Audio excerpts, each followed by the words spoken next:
ওর সাথে ছিলেন, এই বিষয়টা একটু ক্লিয়ার করেন। সে আসলে কি সিংহ পুরুষ দাবি করছে সেটা কিভাবে? ও তো অসুস্থ, তো কিছুই না, কিভাবে বাবা হবে?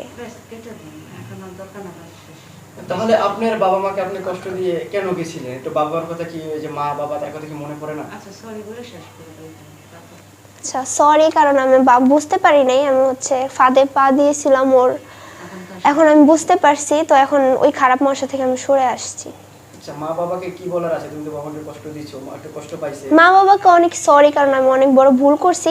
আর আমার পাবলিকরা অনেক কমেন্টস করতেছে যে আমাকে আবার জুনিয়র সাকিবের সাথে দেখবা, এটা আমার সাজানো নাটক। আপনারা কখনোই জুনিয়র সাকিবের সাথে আমাকে আর দেখবেন না, আর এটা কোনো নাটকও না, এটাই সত্যি। আর সাকিব যে কতটা খারাপ এটা আপনারা এই কিছুদিন গেলেই বুঝতে পারবেন। আচ্ছা, জুনিয়র সাকিব যে এই যে আপনি ইন্টারভিউ দিয়েছেন, এরপরে কি আপনাকে কখনো নক করছে কিনা বা আপনাকে কোনো ফোর্স করছে কিনা? নক করলে আমার কিছু যায় আসে না, কোনো কথা আমি এখন আর শুনবো না।